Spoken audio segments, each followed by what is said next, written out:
मैं हूँ दुआ कंवर। अपना पसंदीदा शो देखने के लिए हमारा YouTube चैनल सब्सक्राइब करें और बर वक्त मालूमात के लिए बेल आइकन प्रेस करें।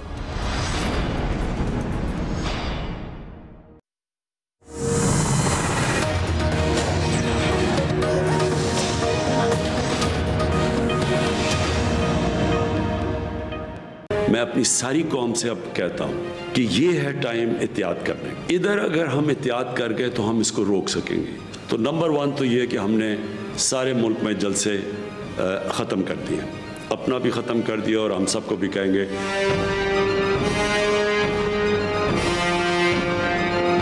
कोरोना की आड़ में जो जलसों पर पाबंदी लगाने की बात हो रही है, हम हुकूमत के फैसलों को मुस्तरद करते हैं और PDM के जलसे शेड्यूल के मुताबिक इंशाअल्लाह होकर रहेंगे। क्या 1 करोड़ नौकरियों में से एक नौकरी भी किसी को मिली? क्या 50 लाख घरों में से एक कमरा भी किसी को मिला? PDM ने रात फैसला किया है कि वो आवाम की जानो माल की, उनकी सेहत की उनको कोई फिक्र नहीं, तो फिर ठीक है, लोग अपना फैसला खुद कर लें। और मुझे खौफ है कि अगर अगले महीने तक, दिसंबर तक, 30 दिसंबर तक ये कोविड-19 ज्यादा फैल गया तो ये सिर्फ अपोजिशन का मसला नहीं, हुकूमत के लिए भी बहुत बड़ा मसला होगा। अस्सलाम वालेकुम नाज़रीन, आप देख रहे हैं प्रोग्राम एक्सपर्ट्स। मैं हूं दुआ जमील। आज के पैनल का हिस्सा हैं अयाज खान साहब, आमिर इलियास राना साहब, फैसल हुसैन साहब, lieutenant general retired Amjad Sheikh साहब, शकीर अंजुम साहब और मोहम्मद इलियास साहब। सबसे पहले बड़े सवाल की तरफ बात बढ़ेंगे और ये बात करते हैं कोरोना वबा की। तो दूसरी लहर के वार तेज़ी से जारी है। कोरोना केसेस में 400% तक इजाफा हो गया और इसे कौमी सलामती का मसला कहा जा रहा है और वबा से निपटने के लिए हंगामी इकदाम उठाने की सिफारिश की जा रही है। गवर्नमेंट जहां मुनासिब समझ रही है वहां इकदाम उठा भी रही है और जलसे जुलूसों पर पाबंदी लगा दी गई है, लेकिन ऑपोजिशन इन पाबंदियों को मानने के लिए तैयार नहीं और शेड्यूल के मुताबिक अपने जलसे कर रही है। आज मरियम नवाज साहिबा ने मानसहरा में जलसा किया, हस्बे रिवायत गवर्नमेंट को तनकीद का निशाना बनाया, लेकिन जलसे में कहीं कोरोना SOPs पर अमल होता नजर नहीं आया। जाहिर है एहतियात न करने से कोरोना वबा मजीद फैलेगी, अस्पतालों पर बोझ पड़ेगा, जिससे शरह अमवात में इजाफे के इम्कानात बढ़ जाते हैं। डॉक्टर्स भी सियासी जलसों में SOPs की खिलाफ वर्जी पर तशवीश का इजहार कर रहे हैं और बताया जा रहा है कि जलसों में 6 में से 5 अफराद कोरोना से मुतासिर हो रहे हैं। कोरोना वबा से बचने के लिए डॉक्टर्स ने अवाम और मीडिया से जलसे जुलूसों का बॉयकॉट करने की अपील कर दी है। अयाज खान साहब, मैं आपसे आगाज़ कर रही हूँ। सवाल ये है, आप समझते हैं कोरोना वबा की जो दूसरी लहर बड़ी तेज़ी से फैल रही है, क्या सियासी जमातों को कोरोना वबा में जलसे करने चाहिए? हाँ, जलसे करने चाहिए या नहीं करने चाहिए ये तो अलहदा सवाल है। लेकिन बड़ी दिलचस्प चीज़ आज मैं देख रहा था आफ्टरनून में कि पब्लिक अकाउंट्स कमेटी की एक मीटिंग थी और उसमें ख्वाजा आसिफ साहब ये कह के निकल गए कि भाई आप अपना भी ख्याल करें और हमारा भी ख्याल करें। उसके बाद शहरी रहमान और हिना रबानी खर शायद निकल गई और उसके बाद फिर जल्दी उस इजलास को ख़त्म भी करना पड़ा। इससे आपको अंदाज़ा हो जाना चाहिए कि हमारी जो लीडरशिप है उसको अपनी जान की बड़ी परवाह है। वो बड़ा ख्याल रखते हैं इस चीज़ का कि इस इजलास में ज़्यादा देर नहीं बैठना चाहिए और ज़्यादा लोग नहीं आने चाहिए। जब ज़्यादा लोग आते हैं तो ज़ाहिर है मसाइल पैदा होते हैं। अब पहले तो बिल्कुल ठीक है, गवर्नमेंट चूँकि ख़ुद भी कर रही थी तो हम ये कह रहे थे, मैं तो बार बार कह रहा था कि गवर्नमेंट खुद कसूरवार है कि गवर्नमेंट ने अपने जलसे नहीं किए, उनको मनसूख नहीं किया। इन्हें बहुत पहले कर देना चाहिए था, क्योंकि लास्ट टाइम भी ये हुआ था कि हम इसी चीज़ पे डिबेट कर रहे थे जब पहली लहर आई थी। अगरचे फैसल मानने के लिए तैयार नहीं है, दूसरी लहर है, चलें पहली लहर में ही हम कह देते हैं कि ज़्यादा शिद्दत आ गई। जब इनिशियली ये लहर आई थी तो उस वक्त हम ये कह रहे थे कि गवर्नमेंट बहुत लेट कर रही है डिसीजंस, और उस वक्त हम सब बैठ के सिंध गवर्नमेंट की बड़ी तारीफें कर रहे थे कि वो लॉकडाउन की तरफ भी पहले चले गए और भी उन्होंने हिफाजती तदाबीर हैं जो इख्तियार करना शुरू कर दी। अब यकीनन प्रेशर ऑपोजिशन पे आएगा। ऑपोजिशन ने चूंकि एक मोमेंटम बनाना था इन जलसों के जरिए और फिर फाइनली जो उनका प्लान था कि हमने इस्लामाबाद की तरफ मार्च करना है और इस हुकूमत को घर भिजवा देना है, तो अब वो तो उनके लिए ना बहुत मुश्किल का शिकार हुई भी ऑपोजिशन इस वक्त कि अगर ये जलसे वो नहीं करते तो फिर जाहिर है वो मोमेंटम बिल्कुल टूट जाएगा। फिर नए सिरे से उनको एक वो मोमेंटम बनाना पड़ेगा और उसमें शायद इतना टाइम गुजर जाए कि उसके बाद फिर उनका जलसे जुलूसों का फायदा ही ना रहे। लेकिन मेरा ख्याल है हर गुजरते दिन के साथ अब गवर्नमेंट की बात में वजन होगा जब वज़रा बार बार कहेंगे और लोग इस पे यकीन करना शुरू होंगे कि वाकई ऑपोजिशन को अब जल्द से नहीं करना चाहिए। जी आमिर साहब। देखें जी, वजीरों की बात पे तो कोई यकीन नहीं करता, सीधी सी बात है। और जिस तरीके से ये नौटंकी शुरू कर देते हैं आके कि बजाय कोई सलीके की बात करें ये मलाइन करने आ जाते हैं। बात समझाने की होती है। हिज़्ब इख्तलाफ और हुक्मरान अब वहाँ पहुँच चुके हैं जहाँ हर हद क्रॉस हो चुकी है मुखालफत में एक दूसरे की। वो जो अयाज साहब ने बात कही PSC की, आप मुझे बताएं, चाहे वो इमरान खान साहब हों, चाहे वो मरियम नवाज हों, वो बिलावल हों, ये जब जलसों में जाते हैं स्टेज पे इनके नज़दीक तो कोई लग नहीं सकता। हार तो वो पब्लिक होती है जो बिल्कुल सामने खड़ी होती है। इसमें सब बराबर हैं, चूंकि अब वो अनाउंस कर चुके हैं ना कि जी अब हम नहीं कर रहे। इन्होंने देख लिया कि अब आगे बहुत मुश्किल हो जानी है और हुकूमत की जिम्मेदारी होती है। बच्चों वाला काम पहले किया, अब भी वक्त है कि जब हम बार बार कहते हैं कि जो बैठ के अब इलेक्ट्रॉनिक पे हम बात करेंगे अगले उसमें, कि जब आपने कोई फैसले करने हैं तो वो प्रेस कॉन्फ्रेंसों के जरिए नहीं बताए जाते। हिज़्ब इख्तलाफ की क़यादत के साथ आपको बात करनी होगी। अब हम देखें बच्चों की बात कि 5 करोड़ लोग सिर्फ तालीम से वाबस्ता है हमारे मुल्क में 22 में से, और हुकूमतों के सेक्रेटरी तालीम ने इस बात को अना का मसला बना लिया मंडे को कि नहीं जी अभी हम देखेंगे। भाई ये हेल्थ इशू है, ये इकोनॉमिक इशू नहीं है। अब दोबारा मंडे को फैसला करेंगे। शिबली फराज ने भी आज कहा कि 2-3 दिन में फैसला हो जाएगा। भाई अगर आप तालीमी साल को मई में ले जाएं, जैसे 16 ईयर की एजुकेशन हमने दुनिया के साथ मिला दी, और जितने बड़े स्कूल सिस्टम्स हैं वो मई में सालाना पेपर लेते हैं और अगस्त के एंड पे और सितंबर में क्लासें लगाते हैं, तो सरकारी स्कूल और नीम इंग्लिश मीडियम स्कूल वो सारे के सारे वो भी शिफ्ट हो जाए मार्च की बजाय। ये छुट्टियां दें आप जब कोरोना फैल रहा है। उन बच्चों को, इस्तिज़ा को, सबको घर पे रेस्ट कराएं और ऑनलाइन जहां जहां मुमकिन है वो घरों से इस्तिज़ा करें। उनको ये जो ब्यूरोक्रेसी में कार्ड होती है ना, टीचर है इनको तो हमने दलील करना है, ये दफ्तर में बैठे आके स्कूलों में बैठे, वो भी काम ना करें। इक्वल बनाएं सबके साथ ताकि वो बच्चों को पढ़ा भी सकें स्कूल से और सब लोग करें। और एक ये बात, जैसे अब सिंध हुकूमत का मैंने पॉइंट लिखा था, बिल्कुल हम इनको क्रेडिट देते रहे। आज वज़ीर आला अल्लाह ताला उनको सेहत दे। अब वजीर तालीम ने एक अजीब जिद लगा लिया कि सिंध तो छुट्टियां नहीं करेगा। भाई ना करें, बाकी सूबे अपना फैसला करें और सिंध पे फिर लोग खुद बात कर लेंगे कि भाई आप कौन लोग हो। पहले आप कुछ कहते थे, चूंकि अब आपने जलसे करने हैं, लिहाजा आप इस आड़ में बच्चों को फिर तकलीफ में डालना चाहते हो। ये समझने की बात है। हुकूमत हिज़्ब इख्तिलाफ सबको बैठ के बात करनी चाहिए और सबकी जान की हिफाजत करनी चाहिए। जी अमजद शुएब साहब। बिस्मिल्लाह रहमान रहीम। देखिए जी, बात यह है कि हुकूमत कहे ना कहे, आम आदमी भी देखता है और रोजाना आपके पास एक स्टेटमेंट भी आती है कि कितने लोग जो हैं वो पॉजिटिव हुए, कितनी डेथ्स हुई। हम तकरीबन आप कह लीजिए कि नेग्लिजिबल हमारी बीमारी फैल रही थी, बहुत ज्यादा हमारे यहाँ कंट्रोल हो चुकी थी अल्लाह की मदद से, और उसके बाद खुश थे लोग। लेकिन अचानक आपने देखा कि कितना बढ़ना शुरू हो गया। अब अगर ऑपोजिशन या कोई भी शख्स ये कहे कि मैं अवाम के मसाइल के लिए बड़ा परेशान हूँ इसलिए मैंने एहतजाज करना है, तो अवाम की जिंदगियों से खेल के तो ये एहतजाज नहीं हो सकता। अवाम की जिंदगियां बचाना सबसे पहला फर्ज है आप लोगों का। अगर आपको मोमेंटम टूटता है तो जहन्नम में जाए आपका मोमेंटम। अगर बंदे जिंदा रहेंगे तो मोमेंटम दोबारा दे देंगे। अगर आपके लोग मरने शुरू हुए तो वो मोमेंटम को कोई क्या करेगा। तो मसला कहने का ये है कि ये सारा खेल है खुदगर्जी, अपने मुफादात, नफसा नफसी, उससे ये चीजें हल नहीं होती और मुल्क में अफरा तफरी फैलेगी। असल चीज ये है कि ये तादाद बढ़ते देर नहीं लगेगी। अगर खुदा न खास्ता बढ़ गई तो हमारा जो हेल्थ सिस्टम है, वो हेल्थ इंफ्रास्ट्रक्चर जो है, उसकी कैपेसिटी बड़ी थोड़ी है। हमने देखा ये पिछले जो हमारा जैसे हम पहली लहर कहते हैं, उसमें भी जब पीक आई थी तो लोग अस्पतालों के कॉरिडोर्स में पड़े हुए थे, जगह नहीं थी, बेड्स नहीं मिल रहे थे लोगों को। तो ये सूरत हाल आते ही आप सोच लीजिए कि उसके बाद क्या होगा। ना वेंटिलेटर्स होंगे ना कुछ, तो लोगों का बनेगा क्या। और पूरी दुनिया में अब इंग्लैंड जो है वो मुकम्मल लॉकडाउन की तरफ चला गया जी। और मुल्क इस तरह वो पार्शियल लॉकडाउन को कर रहा है, कुछ कर रहा है। यहाँ हमें समझाने में बड़ी दिक्कत है। तो मेरा कहने का मकसद ये है कि ये हर किसी के कान में जाके अगर हुकूमत नहीं भी कहती तो हर किसी को अपनी फिक्र तो होनी चाहिए ना। बिल्कुल। सो लोगों को ये कुछ सोचना चाहिए कि जनाब एक वबा मुल्क में फैली हुई है तो इसको बढ़ने से रोका जाए।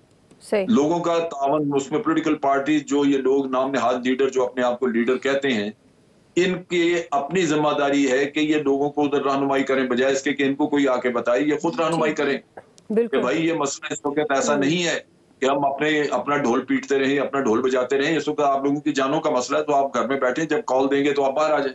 ठीक। सो ये एक ऐसा है सिलसिला, हर किसी ने प्रिवेंटिव मेजर्स खुद ऑब्जर्व करने हैं, अगर करेंगे तो बचा होगा। सो हुकूमत से तावन करना चाहिए इस मामले। बिल्कुल सही कह रहे हैं जी। फैसल हुसैन साहब, देखिए इस मामले में तो हुकूमत और अपोजिशन दोनों ही जो है बेहिसी का बल्कि सफाकी का जो है ना मुजाहरा कर रहे हैं। अगर हुकूमत को ये ऐलान करना था तो आप गिलगित के इलेक्शन में इतने बड़े बड़े इज्तिमात हो रहे थे, उससे पहले करते थे। जब गिलगित के इलेक्शन पूरा हो गया उसके बाद वज़ीर आज़म साहब ये ऐलान कर रहे हैं कि जलसों पे जो है वो पाबंदी होनी चाहिए। आप ये ऐलान जो है पहले करते थे, क्योंकि उसी जिस ऐलान किया उसमें वज़ीर आज़म साहब ने ये भी बताया कि गिलगित बल्चिस्तान में इलेक्शन मुहिम की वजह से जो है कोरोना के जो है केसेस बढ़ गए। अच्छा, सिर्फ जलसों का मामला नहीं है, ये जो प्रेस कॉन्फ्रेंस हो रही है और ये बंद कमरे में होती है, जलसों से ज़्यादा जो है वो खतरनाक है। तो हुकूमत को तो खुद इस हवाले से जो है वो अपना एक रोल मॉडल के तौर पे पेश करना चाहिए। हुकूमत की रोजाना 5-5, 6-6 प्रेस कॉन्फ्रेंस होती हैं, आप भी इस प्रेस कॉन्फ्रेंस से करना बंद कर दें, या बयान जारी करें या वीडियो बयान जारी करें जिसमें आप मीडिया के वाबस्ता लोगों को बुलाते हैं, कैमरामैन होता है, रिपोर्टर होता है, टेक्नीशियन होते हैं। तो इस वक्त जो है वो मीडिया हाउसेज में भी जो है कोरोना फैल रहा है, तो ये मीडिया वाले भी जो है ना वो फ्रंट लाइन सोल्जर ही बने हुए। इस वक्त वो दूसरों की जंगों में जो है सबसे ज्यादा जो है वो एक तरीके से मुतासिर हो रहा है। तो हुकूमत को चाहिए कि प्रेस कॉन्फ्रेंसों पर भी पाबंदी लगाए और अपने आप को जो है वो इस हवाले से जो है वो पेश करे। अच्छा, ये जो एक अहम तरीन बात है जिसपे जो हुकूमत तवज्जो नहीं दे रही कि जो हमें जब कोरोना जब शुरू में हुआ था उस पर भी आई थी, ये जो डॉक्टर्स हैं उनका जो हिफाजती सामान है वो हुकूमत की तरफ से उस तरह मुहैया नहीं किया गया जिस तरह मुहैया किया जाना चाहिए था।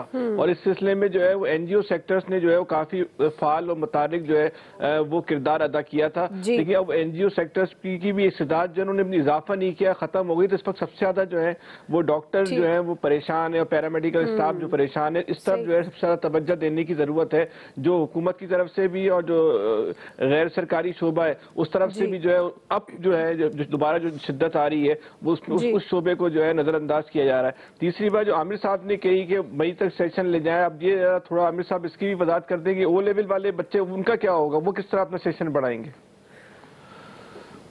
उनका तो होता ही वही है भाई, उनका तो है ही मई में और ए लेवल ऑलरेडी, मैंने यही तो मिसाल दी है। बिल्कुल। जी शकील अंजुम साहब, देखिए दुआ के सूरत हाल हर गुजरते दिन के साथ जो है वो बड़ी गंभीर होती जा रही है कोरोना के हवाले से। तो अपोजिशन की भी जिम्मेदारी है कि वो जल्द से मनसूख करे, लेकिन कल पीडीएम के प्लेटफॉर्म से जो उनके सरबराह हैं पीडीएम के, उन्होंने तो साफ इनकार कर दिया और कह दिया है दो टोक अल्फाज में कि वो जो जलसे हैं शेड्यूल के मुताबिक करेंगे। आज भी मनसेहरा में जलसा हुआ जी। तो अगर यही सूरत हाल रही तो कोरोना बहुत ज़्यादा मुल्क के अंदर फैल जाएगा। हुकूमत ने अगरचे देर आयत दुरुस्त आयत के तौर पर अपने जलसे मनसूख किए हैं, लेकिन मैं ये समझता हूँ कि हुकूमत के कैंप से भी अभी बहुत देर हो चुकी है।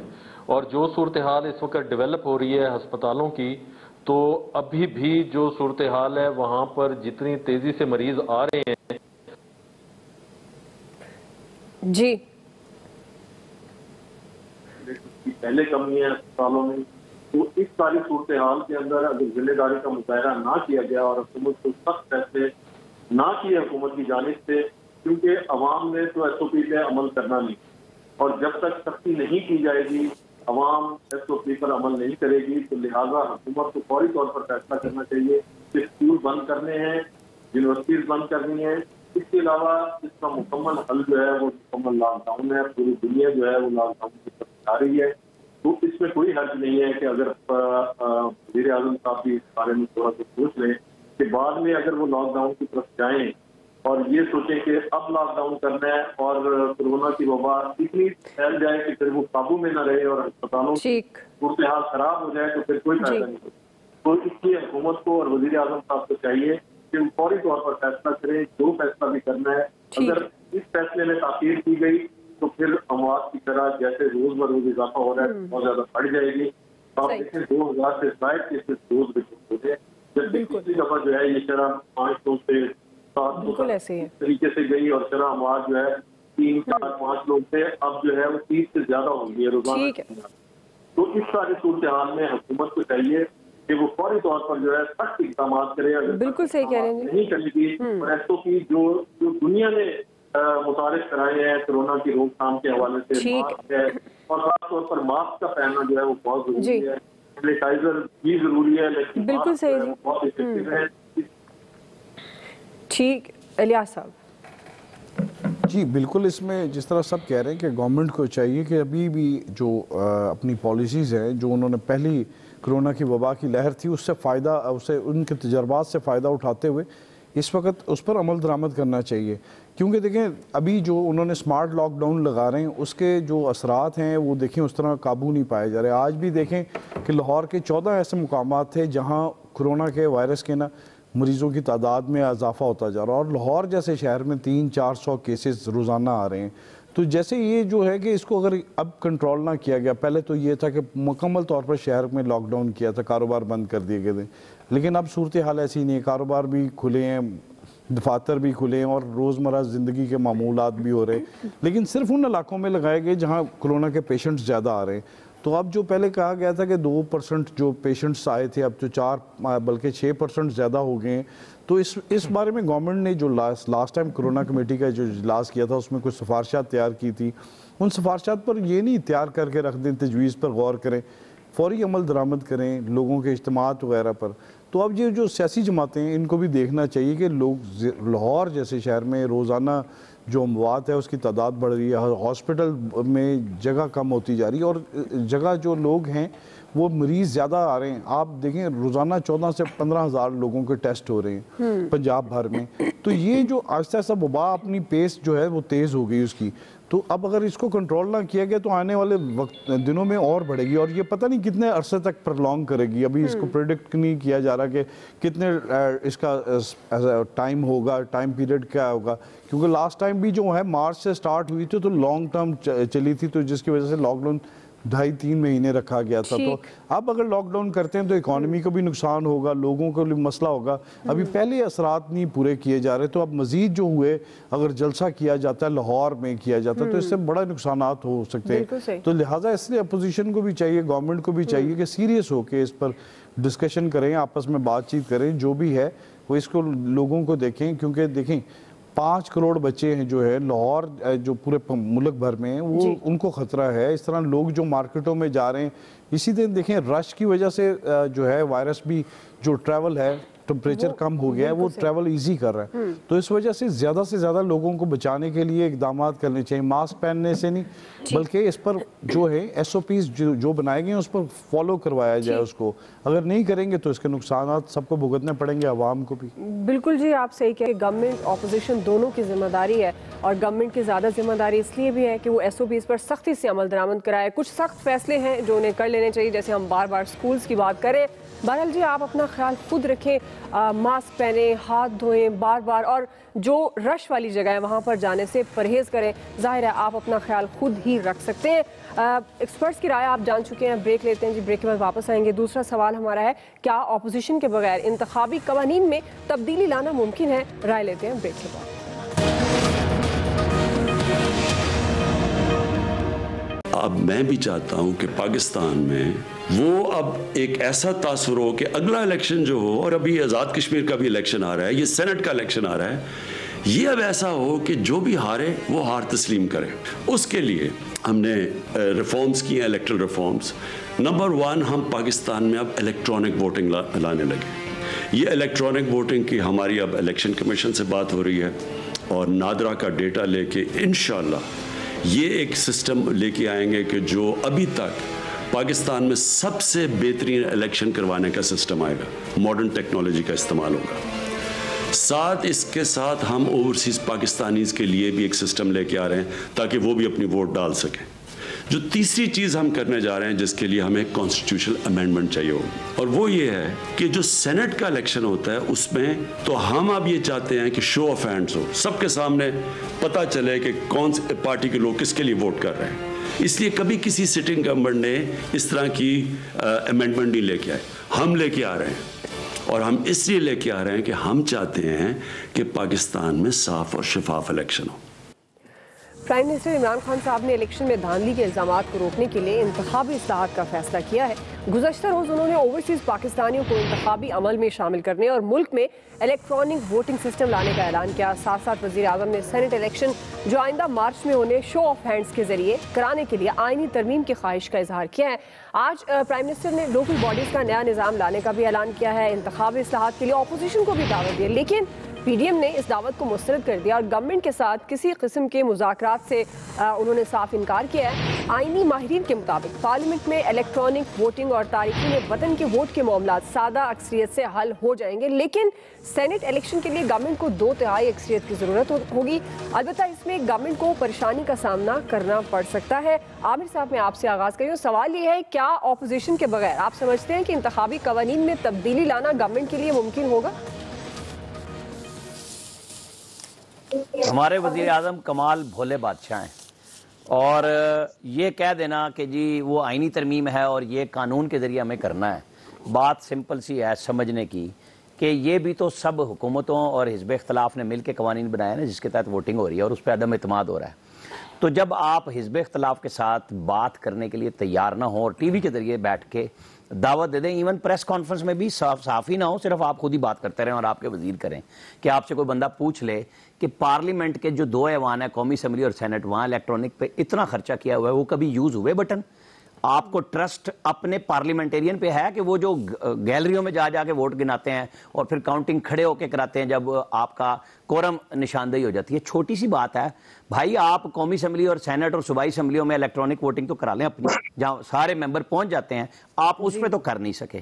फिर आप अगले कह रहे हैं कि जी मैं सेनेट की, ये है कहानियां भाई। जब तक आज अमेरिका में पहले हिलरी क्लिंटन का इशू हुआ, अब खुद ओबामा साहब उसी बात पे आ गए हैं कि जी वो नहीं मान रहे।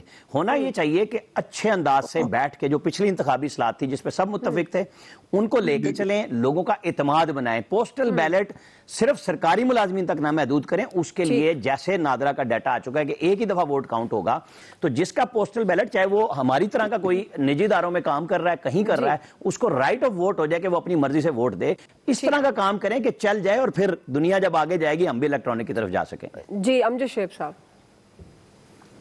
देखिए इलेक्ट्रॉनिक सिस्टम तो अब मेरा ख्याल है तकरीबन हर जगह ही, हर मुल्क में राइज हैं, बावजूद इसके कि वो भी चूंकि इंसानों ने ही उसको उसमें डेटा फीड करना है, हैंडल करना है, तो उसमें भी बाज़-औक़ात प्रॉब्लम्स आ जाती हैं। लेकिन बासूरत जो हालात आज हमारे मुल्क में है कि हर इलेक्शन मुतनाज़ा, हर इलेक्शन वो उतने तनाज़ात शायद ना खड़े हों, सो उस लिहाज से ये एक मुनासिब चीज़ है जिसकी तरफ हमें जाना चाहिए।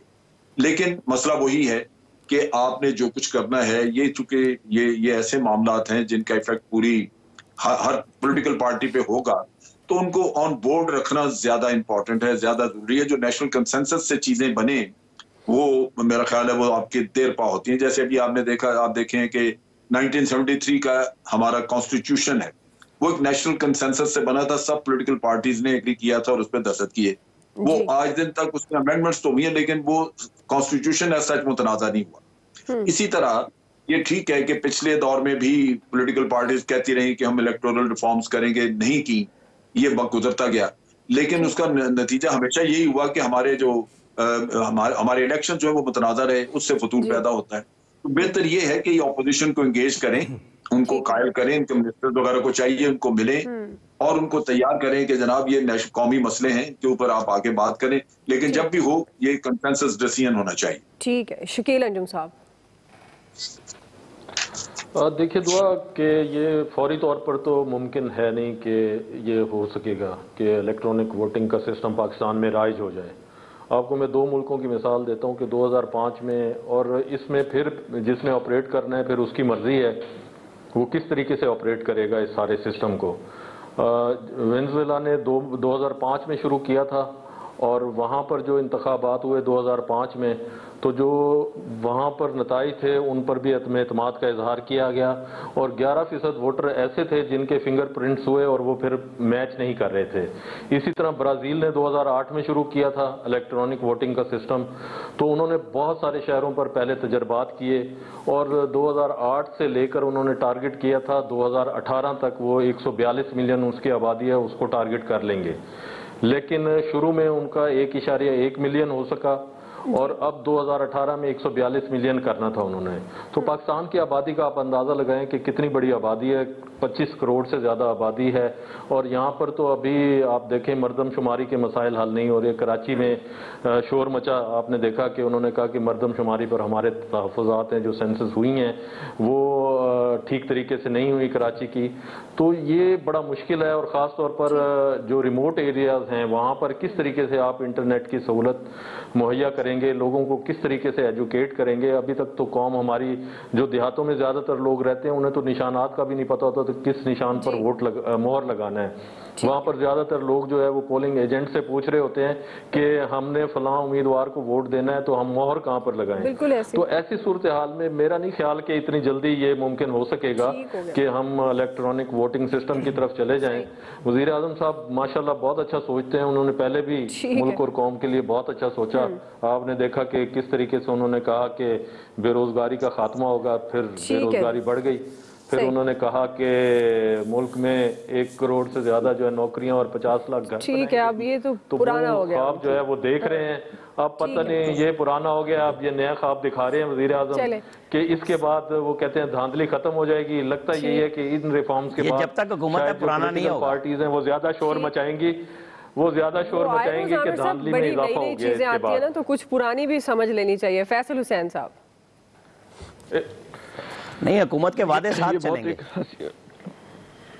जी फैसल साहब, बहुत एक हसीन ख्वाब तो हो सकता है, लेकिन अमली तौर पे इस वक्त मुमकिन नहीं है। हमारे मुल्क में ई वोटिंग के लिए जितना बड़ा आईटी इंफ्रास्ट्रक्चर चाहिए वो मौजूद ही नहीं है। हमारे देहाती इलाकों में तो आईटी तो बहुत दूर की बात है, पावर इंफ्रास्ट्रक्चर भी जो है वो पूरा मुकम्मल नहीं है। बिजली के बहुत सारे मसाइल हैं। तो अमली तौर पे जिस वक्त पाकिस्तान जिन मसाइल से गुजर रहा है, तो पाकिस्तान की इस वक्त वो हालत तो नहीं है कि हम ई वोटिंग की तरफ चले जाएं, लेकिन मुस्तकबिल में हम इसकी प्लानिंग ज़रूर करनी चाहिए। हमें टेक्नोलॉजी से जो है वो भागना नहीं चाहिए। जो दूसरी बात वज़ीर आज़म साहब ने इंतखाबी इस्लाहत की है, ये तो पाकिस्तान के लिए जो है वो नागुज़ीर हो चुका है कि पाकिस्तान का जो मौजूदा इंतखाबी निज़ाम है उसमें कोई गरीब आदमी तो इलेक्शन लड़ने का जो है वो सोच ही नहीं सकता। और सियासी जमातें भी जो है वो सिर्फ पैसे वाले लोगों को ही जो है, और या जो पार्टी के लिए फंडिंग कर रहे होते हैं उन्हीं को जो है वो टिकट देती है। परवेज़ मुशर्रफ के दौर में जो इंतखाबी इस्लाहत हुई थी उसके बड़े अच्छे नताइज निकले थे। ख़ासतौर पर जो उन्होंने ये शर्त लगाई थी कि BA पास की और 33% जो ख़वातीन का कोटा रखा था, लेकिन सियासी जमातों ने अपने मफाद के लिए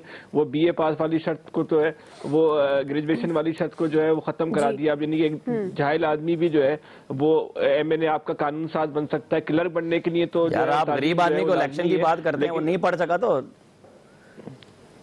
और डिग्री कहां से लाए? हर गरीब आदमी नहीं पढ़ा, इलेक्शन लड़ना चाहता है तो लड़ ले। लेकिन जो कानून साज करने के का प्रोसेस है उसके लिए जो है कोई पाबंदी, उसके लिए कोई पाबंदी नहीं है। अब हमारे तो ये इस माशरे तक जो है एक हमारा अलमिया भी है कि जो सियासी जमातें जो कानून साज हैं वो अपने मफादात को देख के जो है वो कानून बनाते। तो हमें ऐसा निज़ाम बनाना चाहिए कि आमिर साहब भी जो है वो इलेक्शन लड़े और जीत सकें। ठीक है जी इलियास साहब। जी बिल्कुल, यार अनपढ़ कैसे लड़ेगा? प्राइम मिनिस्टर ने कहा कि ट्रांसपेरेंट होना चाहिए सिस्टम। आपकी डिग्री है ना, इसलिए आपको क्या परेशानी है? इस्लाहात लेके आए तो इस्लाहात लेके आए तो अपोजिशन को तो मिलाना साथ जरूरी है। अगर अपोजिशन को साथ नहीं चलेगी तो फिर ये तो एक मनमानियाँ होंगी गवर्नमेंट की, जो मर्जी चाहे करें। लिहाजा गवर्नमेंट को चाहिए कि अपोजिशन को साथ लेके आए। ऐसा ना हो ट्रांसपेरेंट सिस्टम जो कि अब है कि जितने मर्जी इलेक्शन में जो उम्मीदवार है 5 लाख की हद है, 10 लाख की हद है, तो वो जितना मर्जी पैसा खर्च कर ले और उस पर कोई ऐसा नहीं है कि आज तक किसी उम्मीदवार को पर ये इल्ज़ाम नहीं लगाया कि उसने कितना पैसा खर्च किया इलेक्शन में, आज तक नहीं कोई पकड़ा गया। और इसी तरह जो सूरत हाल है इलेक्ट्रॉनिक सिस्टम लेके आना है, तो उसमें जो है नादरा का डाटा है इनके पास है, तो इसको तजर्बाती तौर पर पहले अपनाएं और देखें। एकदम तो नहीं कर सकते, लेकिन इसमें यह है कि जो भी इस्लाहात लेके आएँ, जिस तरह के 1973 के आइन के मुताबिक जो भी है कि इत्तेफाक राय था, तो इसमें भी ज़रूरी है क्योंकि ये इसमें सारा डिपेंड करता है कि आपके लोगों के जो उम्मीदें होती हैं, जो उम्मीदवार होते हैं, उनको मुंतखब करना होता है। इलेक्ट्रॉनिक सिस्टम ऐसा सिस्टम हो जिसमें कोई ऐसे वो ना पाए जाए, कोई शुकूक व शबाहत ना पाए जाए, ताकि ये ना हो कि आइंदा जो इलेक्शन हो तो उसमें जी इस्तेमाल करें और कोई सिस्टम चौक हो जाए, जैसे कि हमारे यहाँ सिस्टम अक्सर ऐसे होते हैं। तो लिहाजा उसमें बेहतरी लाने के लिए इनको इक़दाम करने चाहिए कि लेके आएँ, लोगों को इत्मीनान में लें, ताकि जो स्टेक होल्डर्स हैं तमाम वो शामिल होने चाहिए इसमें। अकेले बैठ के फैसला नहीं होना चाहिए इसके बारे में। ट्रांसपेरेंसी बहुत जरूरी है। RTS भी इलेक्ट्रॉनिक ही था। अच्छा, दुआ चुके सारी टेक्निकल बातें भी हो गई, कमिश्नर बना दें और वो करते हैं, इसके बाद कोशिश करते हैं। अच्छा, वो टेक्निकल बातें भी होगी, नियत की बात भी होगी, तरीकाकार की भी बात हो गई, लेकिन जो सवाल है ना आपको बुनियादी, तब्दीली लाना मुमकिन है, मुमकिन नहीं है। ये बात करते हैं सिलेक्टर्स, आप यकीन करें यहाँ पे हर बड़ी पॉलिटिकल पार्टी में सिलेक्टर्स बैठे हुए हैं। पीएमएलएन जब पंजाब से हारती है ना तो वो ठीक शोर करती है, उन्होंने सिस्टम ऐसा बनाया हुआ है कि ऐसी की तैसी, यहाँ कोई और जीत ही नहीं सकता। सिंध में अगर पीपल्स पार्टी हारने लगती है तो वो बिल्कुल ठीक शोर करती है कि भाई हमें कैसे हरा रहे हो, हमारा तो इतना फुल प्रूफ सिस्टम है कि हम तो हार ही नहीं सकते। तो ये जो सिलेक्टर्स हर पार्टी में बैठे हुए हैं ना, ये इंतखाबी इस्लाहात की बात हमेशा होती है, होती क्यों नहीं है? इसीलिए नहीं होती क्योंकि ये मौजूदा सिस्टम इन पॉलिटिकल पार्टीज को सूट करता है, क्योंकि इन्हें पता होता है कि हम जब फिर उस माहौल में बना लेंगे अपना माहौल तो हम दोबारा इलेक्शन जीत जाएंगे। इसलिए इंडिया में चूंकि ये सिस्टम नहीं था तो एक आम आदमी पार्टी आई और आके उसने डिलीवर भी कर दिया। पहले वो जल्दी फारिग हो गए थे, लेकिन दोबारा जब वो आए इक्तदार में तो आज उनकी बहुत जबरदस्त परफॉर्मेंस है कि पूरी इंडिया में उसकी मिसाल दी जाती है। तो यहाँ आप बिल्कुल टेंशन ना लें, इस तरह की किसी तब्दीली का कोई इम्कान नहीं है। ये बस प्राइम मिनिस्टर साहब अपनी जगह कहते रहेंगे और मौलाना फजल रहमान तो कह ही चुके हैं कि अब देखें ना, पीडीएम का सरबराह ही एक नॉन इलेक्टेड बंदे को इन्होंने बनाया हुआ इस वक्त, तो वो मुज़ाकरात क्यों करेंगे, वो मुस्तरद ही करेंगे।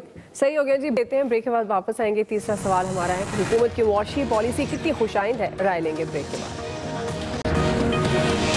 आप जो भी अपनी इन्वेस्टमेंट करें, आपको ये फिक्र ना हो कि एकदम कोई ऐसी पॉलिसी चेंज होगी जो एकदम आपकी इंडस्ट्री को इफेक्ट करेगी। हमारा काम है आपकी इंडस्ट्री की मदद करना, क्योंकि उससे एक आप रोज़गार लोगों को देंगे और दूसरा वेल्थ क्रिएट करेंगे। ये नहीं कि फैसलाबाद ने मुझे वोट दी और कराची ने मुझे वोट दी, इस वजह से नहीं, क्योंकि आप पाकिस्तान के इंडस्ट्रियल हब्स हैं। गवर्नमेंट का दावा है कि मौशी पॉलिसी के मुस्बत असरात आना शुरू हो गए हैं। करंट अकाउंट सरप्लस हो चुका है, रुपए की कदर बेहतर हुई है, डॉलर की कीमत गुज़श्ता 8 माह की कम तरीन सतह पर है, पेट्रोलियम मसनूआत की कीमतों में कमी की गई है, बड़ी सनतों की पैदावार में इजाफा हो रहा है, ज़री मुबादला के ज़खायर हर माह बढ़ रहे हैं। तबाहाल टेक्सटाइल इंडस्ट्री को अपने पाँव पर खड़ी होने लगी है, टेक्सटाइल एक्सपोर्ट में कई गुना इजाफा होगा। और आज फैसलाबाद में प्राइम मिनिस्टर साहब को बताया गया कि फैसलाबाद में रोज़गार के मौके इतने बढ़ गए हैं कि लेबर नहीं मिल रही। इसी मुनासिबत ये तीसरा बड़ा सवाल है। अमजद शेख साहब, मैं आपसे आगाज़ कर रही हूँ। सवाल ये है, आपके ख्याल में हुकूमत की मौशी पॉलिसी कितनी खुशाइंद है? देखिए, माशी पॉलिसी में कुछ बेहतरी तो है, लेकिन इसका आम आदमी तक जब तक फवायद नहीं पहुंचते उसको आप ये नहीं कह सकते कि इसके इंडिकेटर सारे जो है वाकई बहुत अच्छे हैं, क्योंकि अवाम जो है उनको फैक्ट्स एंड फिगर्स जो है उनमें डिफरेंशिएट करना मुश्किल होता है। आप फिगर वर्क जो भी उनके हवाले कर दें उससे उनकी सेहत पे असर नहीं पड़ता। तो जब तक इसके जो समर है, इसके समरात वो आम आदमी तक नहीं जाते, ये इस पॉलिसी के बारे में आप बहुत कुछ नहीं कह सकते। ये इसी तरह ही है जो फिगर वर्क का ही बस एक झंझट आप कह रही। जी आयाज साहब, देखिए, मुआशी पॉलिसी मईशत बेहतर हो रही है, इसमें कोई शक नहीं, इंडिकेटर्स ये बता रहे हैं। लेकिन मुझे जब तक रोटी सस्ती नहीं मिलेगी, मुझे बिजली सस्ती नहीं मिलेगी, बिल्स मेरे कम नहीं होंगे, मेरे बच्चों के फीस कम नहीं होगी, मुझे इससे फ़र्क नहीं पड़ता। मैशत जितनी मर्जी मजबूत हो जाए, आप एक्सपोर्ट्स जितनी मर्जी बढ़ा लें, डॉलर बिल्कुल बेवकूफ़ हो जाए, 1 रुपये के $100 आना शुरू हो जाए, मुझे उस वक्त फ़र्क पड़ेगा जब मुझे रोटी सस्ती मिलेगी और मेरे मसाइल हल होंगे। जी आमिर साहब। हयात साहब ने तो दरिया कूजे में बंद कर दिया, वरना तो फिर वो पुरानी वाली बात हो जाती।